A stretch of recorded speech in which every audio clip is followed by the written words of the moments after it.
तो हेलो दोस्तों, आज की इस वीडियो में हम पढ़ने जा रहे हैं यकृत। तो यकृत को हम इंग्लिश में लीवर भी कहते हैं। लीवर शरीर की सबसे बड़ी ग्रंथि होती है और शरीर की सबसे छोटी ग्रंथि कौन सी होती है? पीयूष ग्रंथि, जिसे पिट्यूटरी ग्लैंड भी कहते हैं। तो चलिए यकृत को देखते हैं। तो यकृत का रंग गहरा लाल होता है और ये शरीर की सबसे बड़ी ग्रंथि होती है। ये तो अभी मैंने ही बताया था अभी आपको।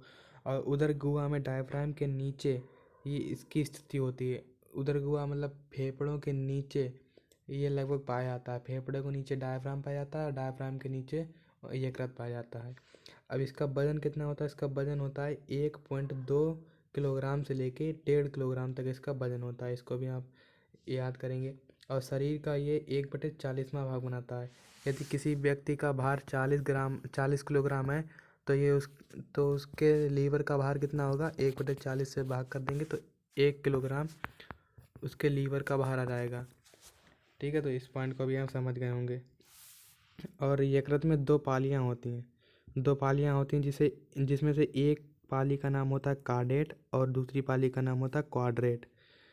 और 7वां पॉइंट देखते हैं। इसके नीचे एक थैलेनुमा आकार का हरे रंग का पित्ताशय होता है, जिसे गाल ब्लेडर या पित्ताशय तो कहते ही हैं। तो इसके नीचे गाल ब्लेडर होता है। गाल ब्लेडर का क्या कार्य होता है? ये अम्लीय भोजन को क्षारीय बना देता है।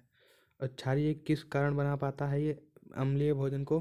क्योंकि पित्ताशय में पित्तरस का स्राव होता है। पित्तरस पाया जाता है, स्राव होता है, वहीं पे बनता है।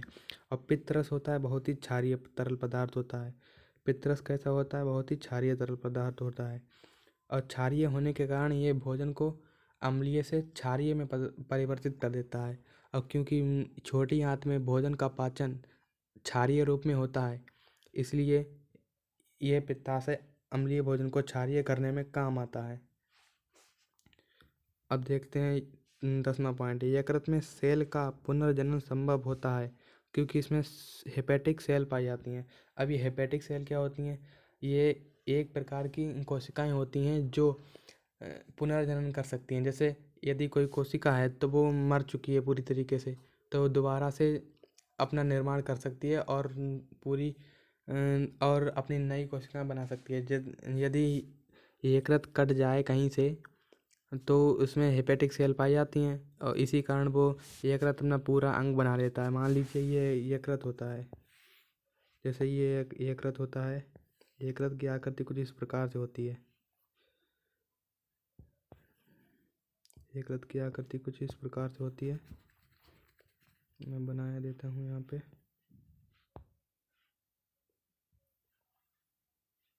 कुछ इस प्रकार से होती है यकृत की आकृति। और यदि यकृत यहाँ से कट जाए, मान लीजिए यहाँ से काट दिया जाता है, तो यकृत में हेपेटिक सेल पाई जाती हैं और हेपेटिक सेल के कारण ही इतनी जो कटा हुआ अंग है, इनमें हेपेटिक सेल पाई जाएंगी यहाँ से। तो यहाँ से हेपेटिक सेल जाएंगी तो यहाँ पर ये पूरा अंग बन जाएगा, पूरा यकृत बन जाएगा यहाँ से पुनर्जनन करके। तो यही हेपेटिक सेल का कार्य होता है यकृत में। अब चलिए और जानते हैं इसके बारे में। तो चलिए दोस्तों, अब हम यकृत के कार्य देख लेते हैं। तो यकृत का पहला कार्य हो जाता है पित्तरस का स्राव करना। पित्तरस तो आप जानते ही हैं, जिसका निर्माण गॉल ब्लैडर में होता है और ये क्षारीय तरल पदार्थ होता है जो अम्लीय भोजन को क्षारीय कर देता है। क्योंकि अम्लीय भोजन जो होता है वो अमाशय से आता है।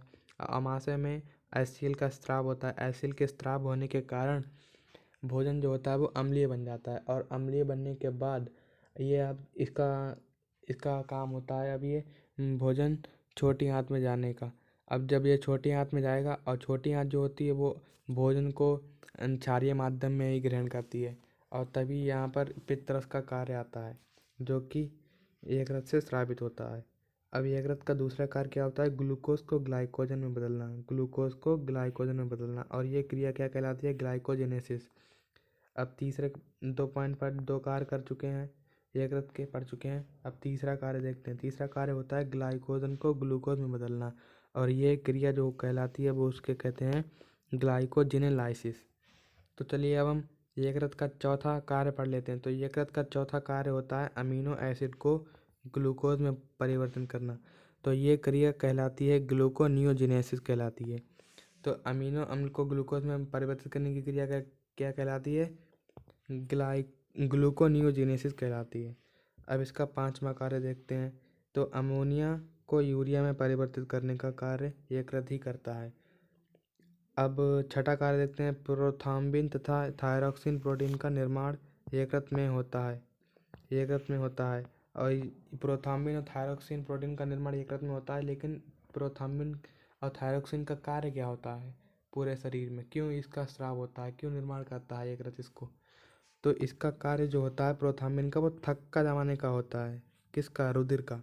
तो ये प्रोथ्राम्बिन जो होता है वो रक्त का थक्का जमाता है। जब भी कभी भी चोट लग जाती है तो प्रोथ्राम्बिन रक्त का थक्का जमा देता है। और सातवां कार्य देखते हैं यकृत का सातवां कार्य होता है हेपेरिन का स्राव करना। किसका स्राव करना? हेपेरिन का स्राव करना। और हेपेरिन क्या होता है? थक्का नहीं जमने देता है। प्रोथ्राम्बिन का कार्य होता है रक्त का थक्का जमाना, लेकिन हेपेरिन का कार्य होता है थक्का नहीं जमने देना। यानी कि हेपेरिन और प्रोथ्राम्बिन में बहुत तगड़ी दुश्मनी है। अब देखते हैं यकृत का आठवां कार्य। तो यकृत का आठवां कार्य जो होता है वायरस को नष्ट करना। वायरस को नष्ट करना, वायरस, विषाणु, कीटाणु आदि को नष्ट करना। और नष्ट होता क्यों है? क्योंकि इसमें कुफर सेल पाई जाती हैं। कुफर सेल जो होती हैं वायरस, बैक्टीरिया और जीवाणु, अन्य सूक्ष्म जीवाणु जो होते हैं पूरे शरीर में पाए जाते हैं, उनका भक्षण करती है, यानी उनको किल करती है, उनको मारती है। तो यही यकृत के कार्य थे। मिलते हैं अगली वीडियो में।